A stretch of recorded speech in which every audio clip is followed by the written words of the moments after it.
Welcome to this session on moving into leadership. In many ways, I feel that I'm the wrong person to be chairing this session. Am I a leader? I don't always feel like I'm one. Am I a manager? I mean, technically, yes, but again, I do worry about my abilities, and sometimes I don't always feel like a manager either. But we've just had a discussion before you all joined us, and relieved to know that imposter syndrome is common amongst us, and it doesn't reflect on our abilities or how we perform at work at all. I've just moved into a management position fairly recently.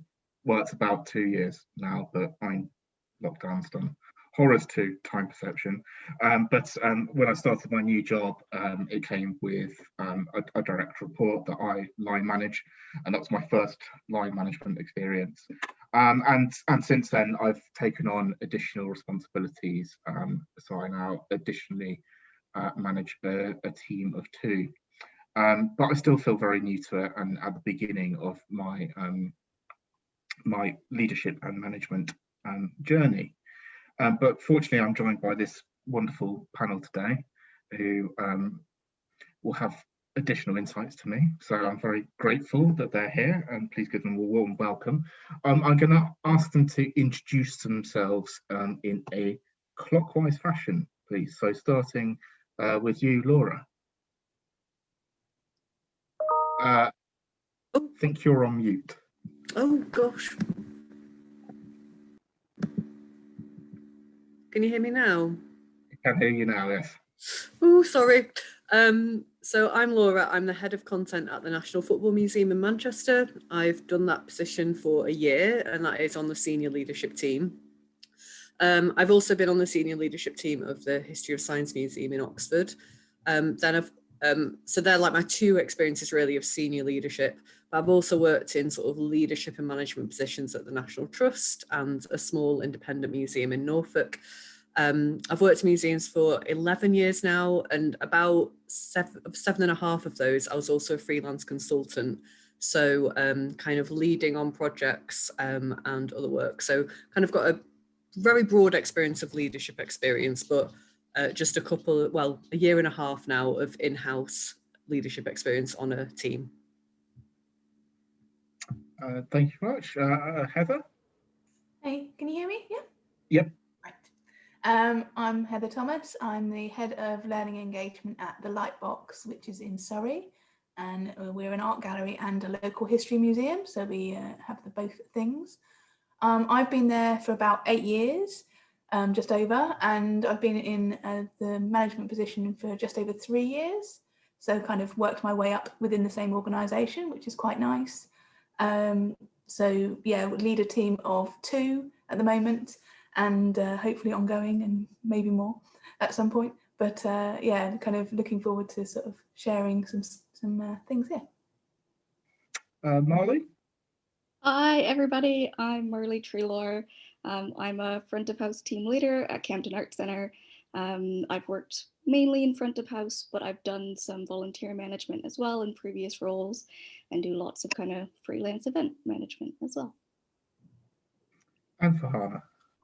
Hi everyone, I'm Farhana. I am the museum's business manager at St Albans Museums. So that's kind of just like a museum manager, but with more spreadsheets thrown in, I guess. So I've been in my role for about a year now. So I started the management role on the 1st of January, and obviously it's been an interesting year.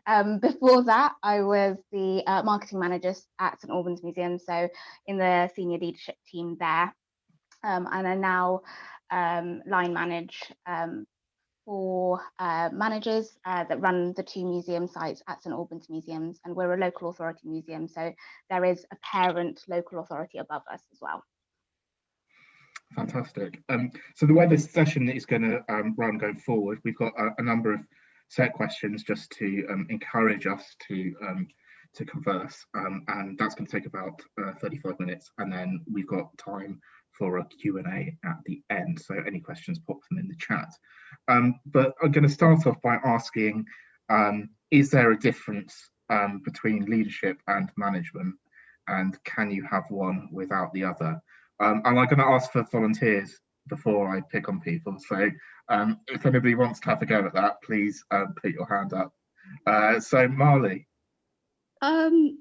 Yes, there definitely is. I guess on personal experience, I've done a bit of both, where I've maybe been more recently a volunteer and then moving into an entry-level role in front of house as a gallery assistant. A lot of the leadership in that is kind of peer-to-peer and helping each other learn the role and gain our skills and gain confidence. Whereas as a manager, when I was working as a kind of volunteer coordinator, you do all of those things as well, but you're aware that you are a manager and there is a different power structure there at play, whether you want it to be there or not. And I think it's kind of important to be able to do a bit of both. Yeah, I think that's really interesting as well about peer-to-peer leadership, and that sometimes that can emerge without formal hierarchical structures being in place, and that sometimes that can be a good thing as well. Does anybody else have anything to add to that? Yeah, please, Heather. So I was just going to add that I think that you can be a leader in your organisation without being a manager. So I think it's important to be a leader whether you're managing staff or not. You can lead by example. You can show great leadership skills, and that's how you're going to move forward in your career without being a manager to do it. I think sometimes when you do become a manager, it feels very much like you suddenly have to learn all these things. But actually, it's incredibly important to learn those things along the way. Also, just things like what you don't like in a leadership style, what you do like in a leadership style, those sorts of things are always going to inform. And that if you decide that you want to go towards management, not everybody does, then you can use those things to kind of increase your knowledge and your experience. I think that's a really interesting point, that the people who aren't traditional power holders in museums can still exert leadership and influence, and I think it's really interesting to give them a voice. I wonder about what museums have structures in place that can give those voices a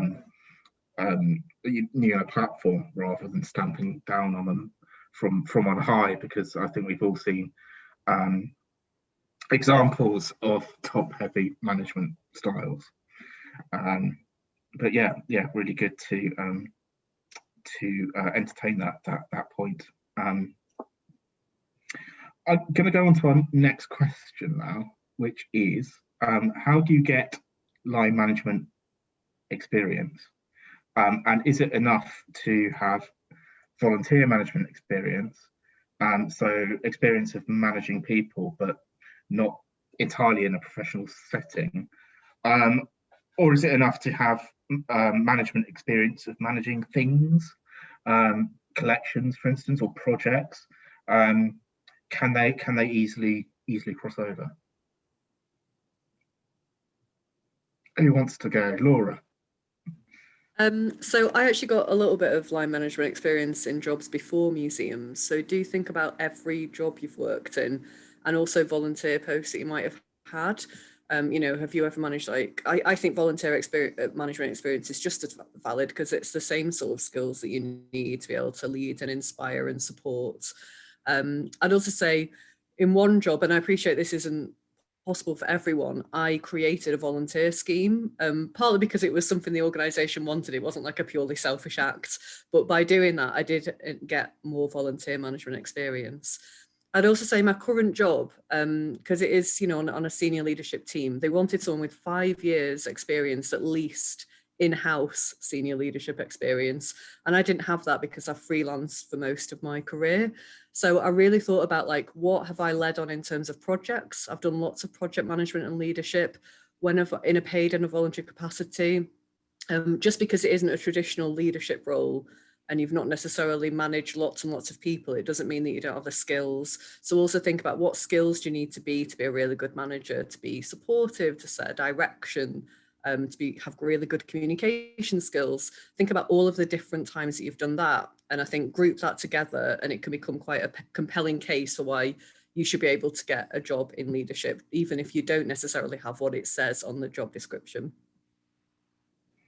I think that's a really interesting point. A lot of what Fair Museum Jobs does is campaign for recruiting along lines of the skills that are actually needed to do a job, and those skills don't necessarily come from prior experience in that area. So I think that's a really good point. Did anybody else have anything to say? Farhana? I was just going to pick up on Laura's point about kind of thinking about all the skills that are required. And one of the things that I've been doing a lot of recruitment recently, and it's not necessarily that you have to get the experience doing direct line management. That's something that I have been kind of looking at people showing how they've got that experience from different areas. So even if it's in a retail environment, it doesn't matter, that still is a transferable skill. And if you can make the argument for it being transferable, I think that's a really strong position to put yourself in. When I joined the management team at St Albans Museums, I hadn't had any line management skills, any experience. I had the skills though, and I think if you're able to just argue the case for how you've worked on previous projects, what you've done to manage them, what were the things that went wrong, what you did to make that right, those are the things that will really stand out and will show that you're already kind of embodying the skills that you need when you go into that management or leadership position. I think there's different ways of kind of slicing up the pie. Mm-hmm. And Marley? Yeah, I mean, I was going to touch on transferable skills, but I think kind of we've touched on that enough. But I also wanted to bring up, if you are volunteering or you have experience working, I don't know, in retail or some other sector, and you're volunteering, trying to get into the museums industry, you know, the big thing I found in working with the volunteers I work with is asking what skills do they want? And if they want to get skills in management and line management, you know, working with my volunteer managers, my line managers, and trying to set up opportunities within the organizations as well, that somebody can take 15 minutes out of their day and go shadow and, you know, just slowly over time give, you know, delegate tasks and allow them to build up those skills as they're kind of giving the time to the institutions as well. I think is really, really important to know that you can ask for that kind of thing. Mm-hmm. I think it's really important as well that if a skill has been gained outside of a museum setting, that's treated as equally valid as well. While I had no prior line management experience to my current role, way back before I even worked in museums, I was a supervisor at Morrison's briefly for a time, and I think that was actually, in terms of managing people, a much more challenging task than managing my small team now. And that was something I think I drew upon to address the management and leadership skills in my job application. So that clearly worked, which is good. Does anybody have anything else to add before I move on to the next question? I guess just touching on that, I think it's really important if you have skills outside of the sector to highlight them, because often, you know, we tend to get particular kinds of audiences or visitors or groups. And if you have experience working with kind of other groups that you don't normally see in that museum, that's a really valuable asset to bring in. And it just shows that you know how to work with people and kind of manage teams in very different settings as well. So that's a really good point. Yeah, that's fantastic. Thank you. So we all have some amount of leadership or management in our jobs. What have you found the most difficult thing about progressing to the level that you're on at the moment? I go first. Yeah, please, Heather. Well, because I started in my the company that I'm still in, a charity I should say, that I'm still in.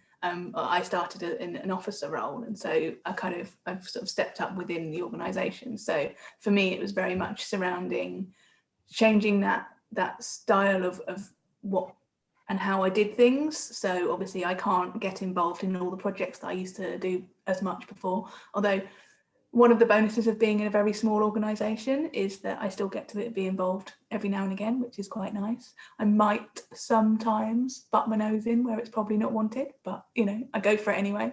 Because a lot of the time when you, especially in learning specific roles, you tend to, you know, do it because you like the interaction with people.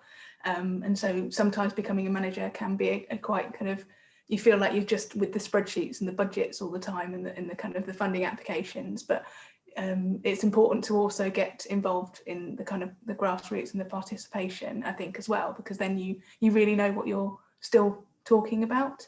But sometimes that can be difficult when you're, especially again, in a small organisation. But I think the other thing that I found quite difficult was just kind of changing my mindset a little bit.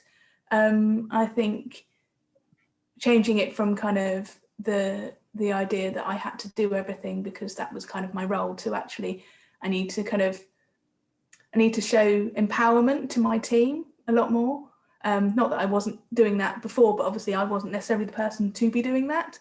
So ensuring that they get the full chance to explore and enjoy what we're doing in a smaller organisation, so that, you know, should at some point they want to go off and do something else, they've got the full enjoyment of all that experience, rather than feeling like, you know, they didn't get that. I think previous roles to my company that I'm now in have very much felt that my manager has felt that maybe those opportunities shouldn't be given to you as a sort of younger employee, because for whatever reason. But I'm very keen that my team should just get as much experience as they can, and hopefully they'll stay.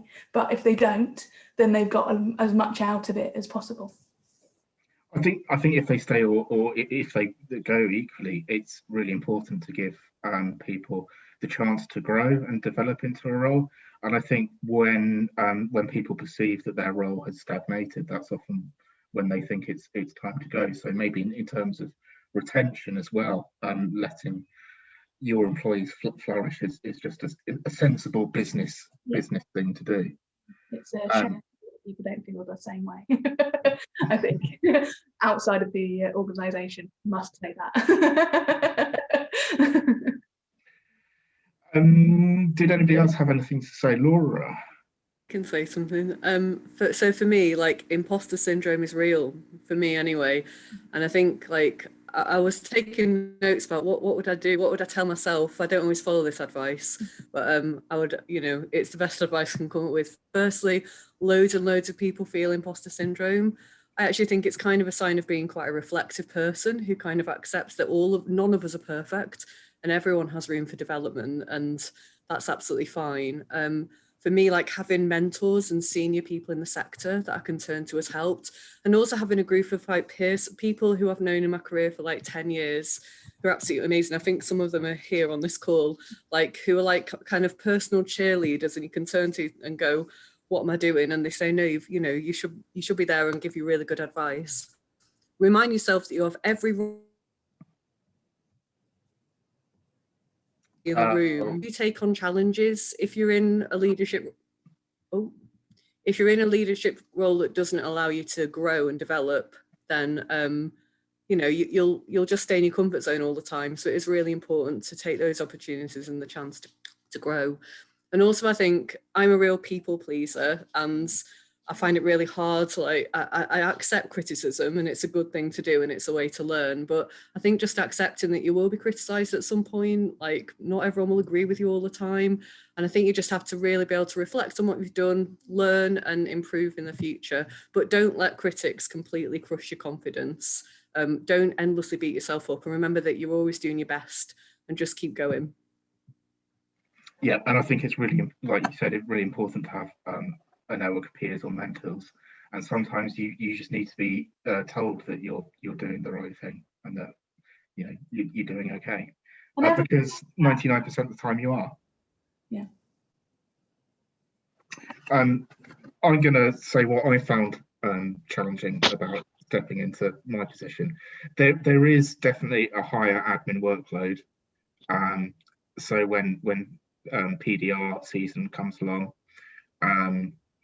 that is a lot of paperwork, which up front is not that enjoyable. But the flip side is it does give you the chance to make sure that your direct reports are flourishing and are happy in their roles. So it's a really important process, albeit one that has a lot of form filling surrounding it. But also the other thing is trying to be a bit more professional.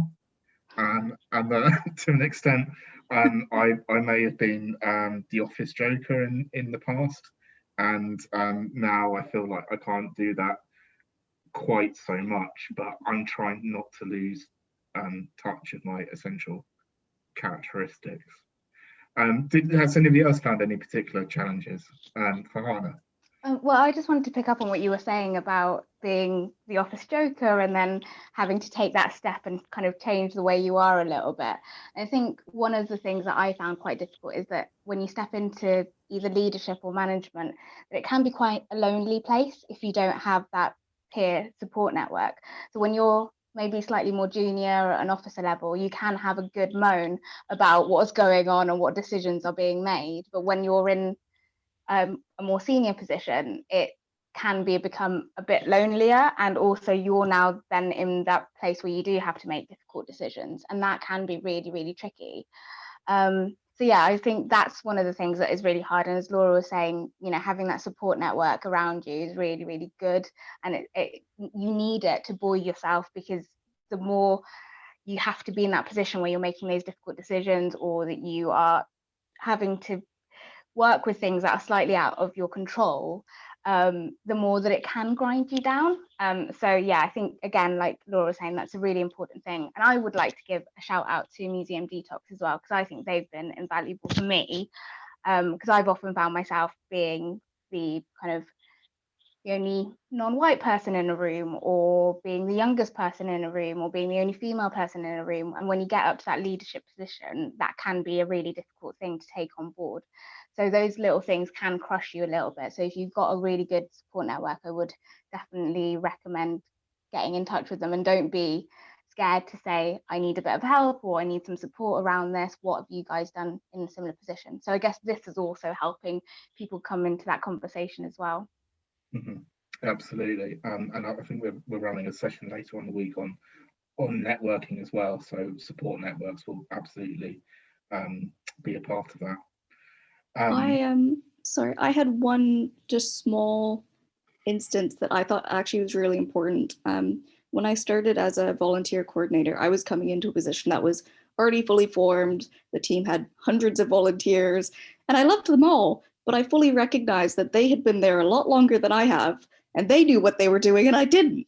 And so I think it's also really important to recognize the strength of your team. And when you're just stepping up into management, knowing that, you know, you can delegate and you can ask for help, and you can ask, you know, the team that you're meant to be managing, how does that work, and why do we do it that way, and kind of help, you know, build that up together. And I think, you know, if it's your first management position, doing that is actually really important, because everybody kind of gets to be on the same page as well with that.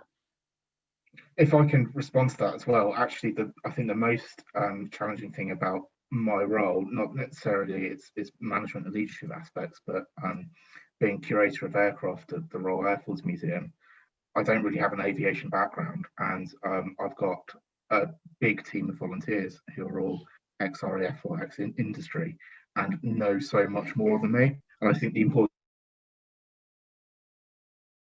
and they so yeah, I think that's important to realise.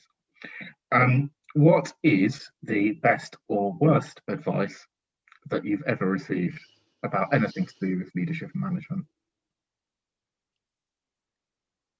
Can I go? Yeah. Yeah, Heather, please. I think the best thing I've heard, and the advice that was given to me, was to work with your team, just like what you were saying, really, kind of, you know, their skills, their knowledge, and work with their experiences, instead of trying to mold them into kind of maybe what you would like, how you would like to be led. treat them very individually, treat them as if, so yes, you have to work as a team, but one person might have this skills and then the other person might have this skills, and they might not be the same skills. So, well, they can do that part and they can do that part, and it could be the same project, it could be different projects.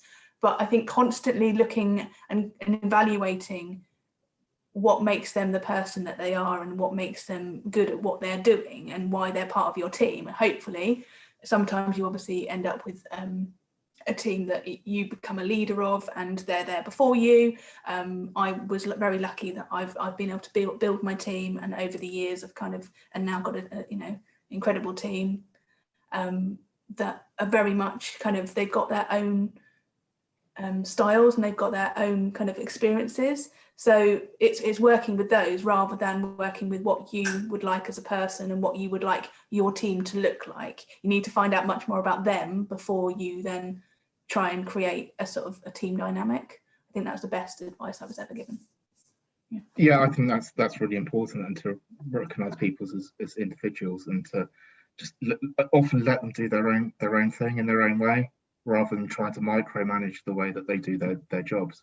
It's just not going to help anyone at all. Farhana? I think the best piece of advice I was given was probably from my predecessor, who just said that your role is to make things easy for your team and then move out the way. And that's kind of really stood me in good stead, I think. My role is currently to make sure that we've got the right funding in place to make sure that we can do all the great exhibitions and events and activities that we want to do. I know that I've got a really great, talented team in place, and so my role is just to make their lives as easy as possible. And obviously that's not an easy place to be. That's not it's not a really quick fix, but it's something that I've always tried to keep in the back of my head as I'm trying to figure out what the next 2, 3, 5, 10 years is going to look like. Who knows? Yeah, exactly. Who knows? COVID was coming. Especially now, yeah. Laura? I'd say I totally echo what Heather and Farhana said, but I'd also say best advice I've ever been given is be yourself. Like, it's just absolutely exhausting and pointless not being. I think we can have a view that leaders should be very direct and a bit, not dictatorial, but basically the absolute opposite of me. Like, I'm a bit of a hippie. I wear ridiculous clothes. I like the manic street preachers. I do have a bit of a laugh at work. I'm pretty relaxed. And I remember some people saying we will never be a leader because you just don't have leadership qualities. And what they meant is I don't kind of shout at people and I'm not direct. And honestly, like, anybody can be a leader. It doesn't matter what your personality is like. Anyone is cut out for leadership. And the thing is to use your personality and your characteristics to get the best effect. Recognize where you have weaknesses and kind of grow and develop, and bring people in around you who can support those weaknesses, but never be ashamed of who you are, because honestly, it's so exhausting going to work and just pretending to be someone else. Like, I'm never going to be a person who enjoys poring over loads of spreadsheets. I can do it. I can look at numbers or I won't be in my job, but I'm never going to be someone who's great at it. So I ask for help with stuff like that. I'm also never going to be someone who absolutely shouts at people, and I'm proud of that now. So be proud of yourself, and never ever think that you can't be a leader, because you absolutely can be. I'd just like to add that I think shouting has no place in leadership at all. People talk about different styles of leadership, but if you ever have to raise your voice, that, in my view, that's a failure of leadership, and it's not acceptable in the workplace in the 21st century, and we should confront it wherever we see it. But yeah, totally agree, Tom. Totally agree. Yeah. We're talking about imposter syndrome earlier. How can you get feedback on your own management and leadership skills? I mean, I've found the best strategy, whether you have a really great relationship with your direct line manager, or you're just trying to develop them in the first place. Know what makes you comfortable to talk about and uncomfortable to talk about. I'm the kind of person that I just love having a really informal chat with somebody. And if, I don't know, I've made a mistake on the day and I'm feeling really bad about it, I'll just go, why? Why did that happen? What can I do next time to make that better? And I think whether you're talking directly to your line manager or a colleague or a friend, just someone to voice those concerns with, and just be that little bit self-reflective, I think. And if it is directly from your line manager and you can have those informal chats over lunch, that's amazing. Or if you want something a bit more formal, to say, hey, can I book a meeting with you for 10 minutes? I just, I want some advice on this situation. Most people will definitely have time or make time for you. So. And I think I would just add to that also think about people outside the sector. Because what's been really interesting for me is I've been able to call on friends, or I've been part of the GEM mentoring scheme or the MA mentoring scheme, which again are great schemes. You can have just a small session with people. It doesn't have to be an ongoing thing if you don't want it to be. But I've got some really great friends that I've been able to kind of talk to about ways that they navigate through leadership. Maybe it's people who have been leaders for a lot longer than me, or people who are going through it at the same time as me. And what's been really interesting is just sort of hearing their experiences and how they work with their team and how they feel about things. Because again, like we were saying earlier, that it can be lonely sometimes if you don't necessarily have that peer support in your organization. And for me, we're a small organization, so I have the support, which is great, and our director is amazing, but it's more kind of, sometimes you just feel like you need that out of sector support, someone who's maybe going through leadership in a totally different way, and not necessarily thinking of it in the way of your organization, but kind of in a slightly different look at things, and just have that conversation and be able to say, oh, this happened, and yeah, I can't really work out how I was meant to, should I have done that, and sometimes just saying it out loud makes you realize that you should have, or you that was the best way to deal with it, and sometimes you still don't know, and I think that's important too. Like, sometimes you're not necessarily going to get a complete answer, and that's okay, and sometimes you deal with it.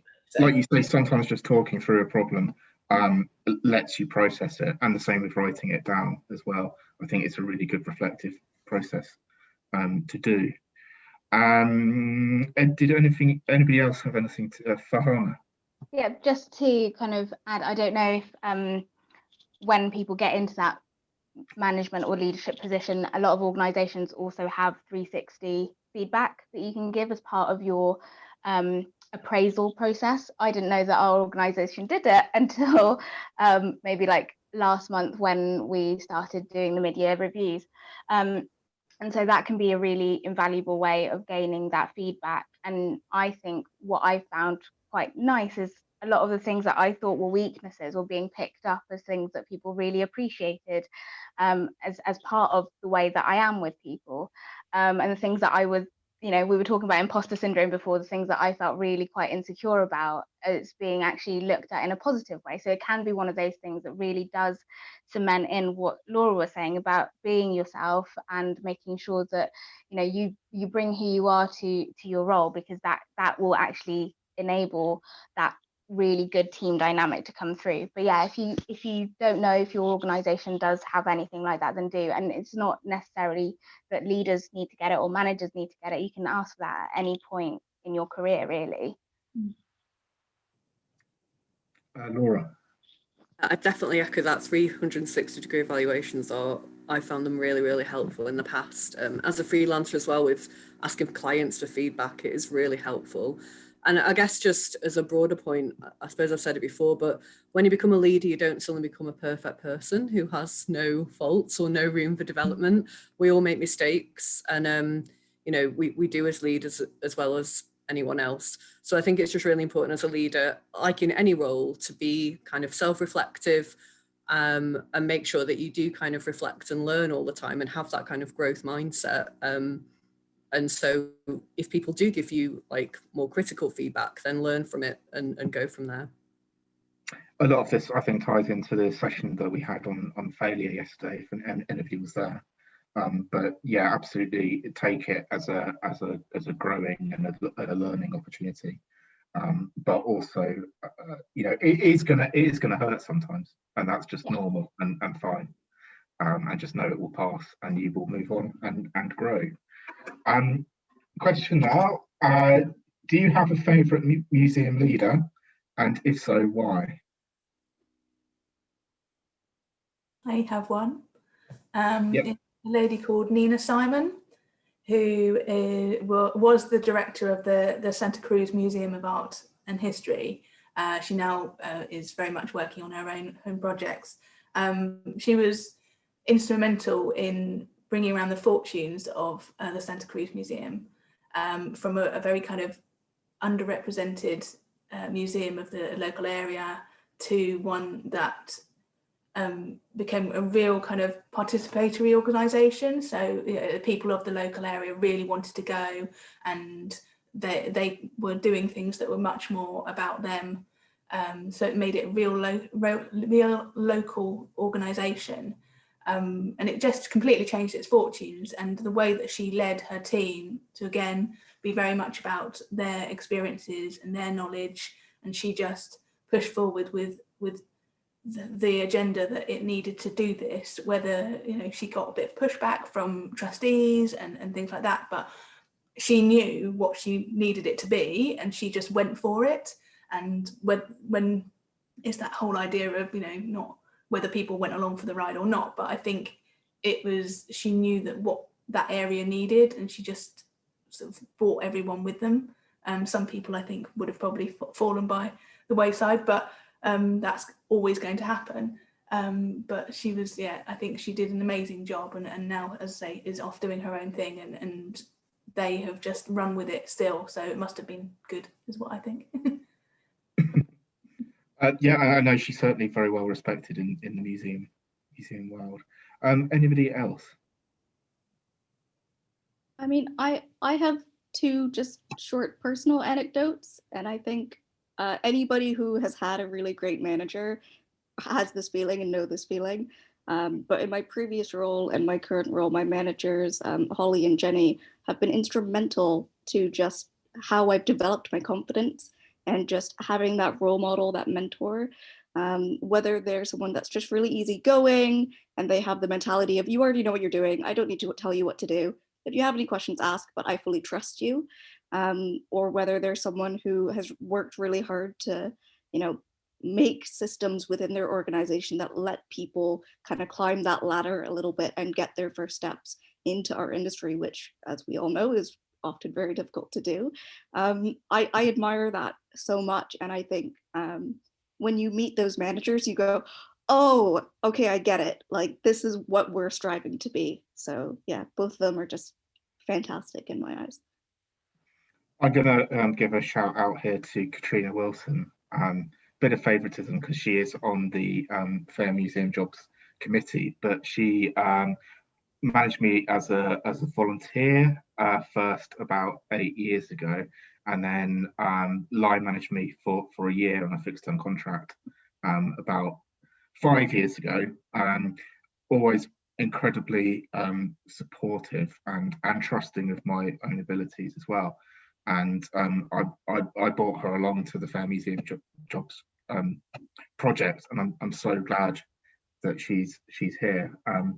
But certainly, I think when I came into museums with my background from supermarket retail at Morrison's, it was the first time I encountered managers who didn't shout and who didn't have this top-down approach, and it was just so refreshing. And that's what we want to see more of, really. So I'm going to pick up questions now from the attendees, and we seem to have had quite a few. So I'm afraid we're probably not going to get through all of them, but I'll just pick some of them.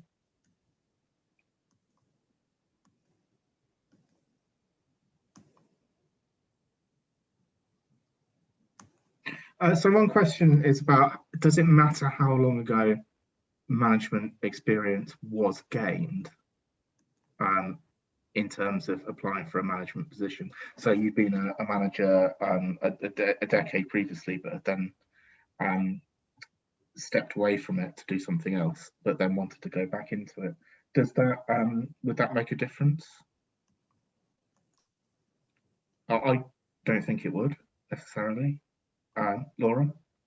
Yeah, personally, I wouldn't say so. Like, I still point back to examples on my CV when I went for the interview for this job of places where I've managed previously, but quite a long time ago. I just think it's also about kind of keeping up to date with leadership styles. That doesn't mean like you have to, religiously read books about it, but I do think just keeping an understanding of modern leadership and management styles is really helpful. So even if you're not directly doing it, you're still kind of picking up the theories. It's really helped me. Have any of you ever undertaken any leadership or management courses, and how useful have you found them? I think we're all nodding. I think sometimes they can be incredibly supportive in words like the idea of leadership and management. And I think this is where you have to start learning your own style. Like we've said so many times that, being a leader isn't about shouting, and it's not about, being, you can't be the cool one anymore in the office. To be fair, I probably lost that ability to be cool in the office quite some time ago. But, it's about finding your own style and realizing that you're not infallible. And I think the courses can be really invaluable. And I think, it's an important step. Without it, I don't think people just become good managers overnight, good leaders overnight. You learn things and you adapt them maybe to how you work. No one size fits all. So these courses are good, but you have to work on what you enjoy about your role and your team and the way you work and things like that to be able to add it into what you're doing, I think. I think as well, whether courses are more relevant at the beginning of a career in management or later, I think it's important as well. If you're active in like heritage networks and peer networks, you can get a lot of those skills for free by talking to people as well. And I think it depends on, everybody has a different balance of work and time and how much they have to commit. So being aware of your options, I think, is really important as well. I had a leadership and management course imposed upon me as part of a traineeship, and I was very, very reluctant to take it at the time, I think, and maybe didn't approach it with the best of attitudes.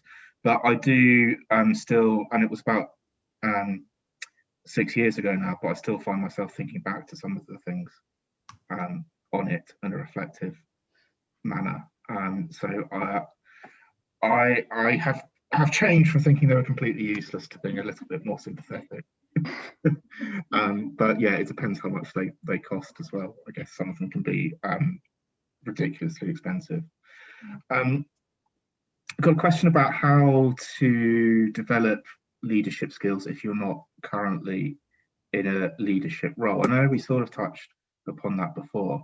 I'm thinking back now to how I justified my ability to manage and my leadership experience on the job application for my current role.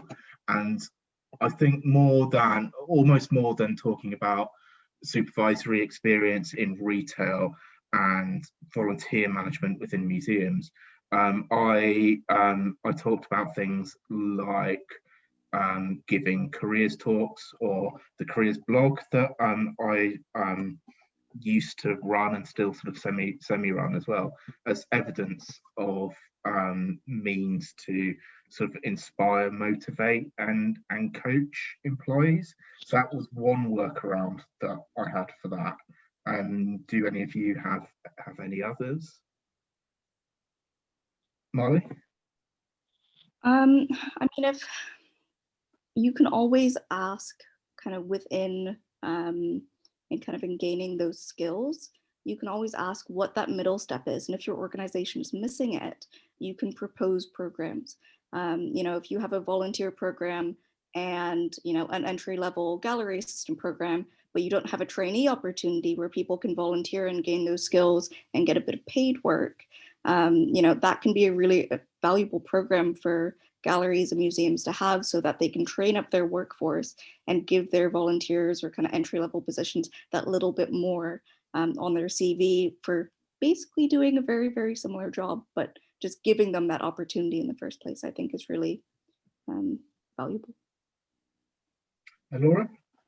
Yeah, I'd also say, like, if you see your dream leadership roles, save a folder of them. I do that all the time now. Like, if I see a role, I think, wow, I'd really love that in a few years' time, but I've not got the skills for it or the experience for it now.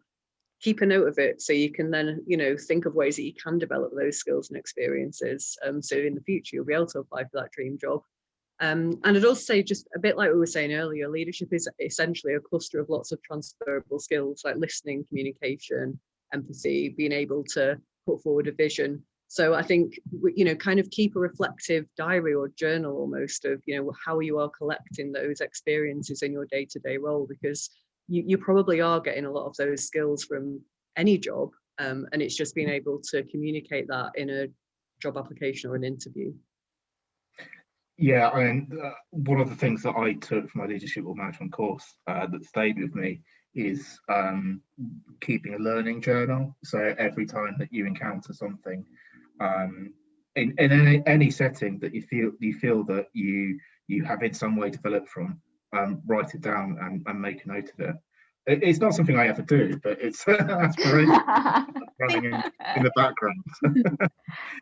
It's very useful as well when it comes to writing covering letters or preparing for interviews, because it will give you a really detailed record of a scenario that you can use to evidence a particular skill or strength. And if you don't write it down within a few days of it happening, you're just going to forget about it. And you're going to have to rack your brain for more examples. So it is really good practice, and I need to be a lot better at doing that myself. I think as well, like, and I think I've noticed this very much in the kind of this industry now, that we're all very good at thinking that we don't have the skills that we see in job advertising. And we're like, oh no, I couldn't do that. I'll wait another couple of years and then I can go for that job. When actually we probably can do it now, and we probably can do have those skills. It's just about thinking about it in a different way. I think if you look in different quite corporate organisations, the people that are applying for those jobs probably don't have those 4 things at the bottom of that job description, but they go for it anyway. Whereas, again, I would say that people, especially in the museums and galleries industry, are kind of a bit more like, oh, no, I'll get there in another couple of years. And sometimes, you know what, you might just get there. And wouldn't that be amazing if you just went for it and actually it happened?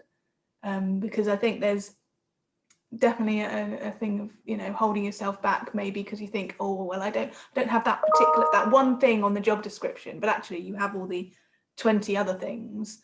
And you just might be that person that they're looking for, because as we know, it's a very different set of skills and a very different kind of personality maybe when you go for job interviews. And you just got to be the right person at the right time sometimes, unfortunately. And you just never know. So why not go for it? My advice is always just go for it, and just worry about, the fact that you might have not have those 2 things later. And then just in the interview, if you get to that stage, just, use those transferable skills and, show them that you actually can do it. Not them thinking, oh, can they do it? No, you can do it. You just need to say what those skills are that you're reflecting. Yeah. Just to follow up on that, a kind of a personal anecdote. The role that I'm currently in, I didn't think I would be ready for another 10 years. That was when that job came up. I said, no, I'm not. I don't think so. I need at least another 10 years, another decade of experience. And it was only because of a very senior colleague who said, no, really, you need to try, that it actually gave me the confidence to even put my hat in the ring. So I think, yes, I just want to echo what Heather was saying. Definitely do give it a punt, just do try, because there are people out there who are also going to be trying without all of the experiences ticked off. And a lot of this is a learning curve. It's a huge learning curve at the moment for me. But, everyone is trying, and you will never have all of the skills and the experiences and everything make you ready for a job. That's never going to happen. You'll need, regardless of where you go, you'll need to always change and adapt and fit into the circumstances that you get into. So yeah, always do give it a go.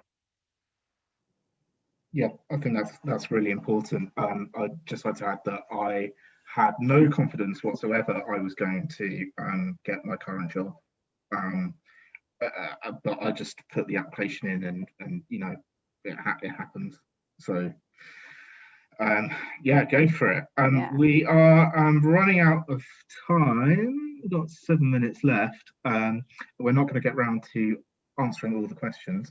We are going to save the chat though, and once this summit week is over, we will do something with those questions, put a blog together or something to try and get you some answers. I'm just going to see if I've got a couple more that I can pull out.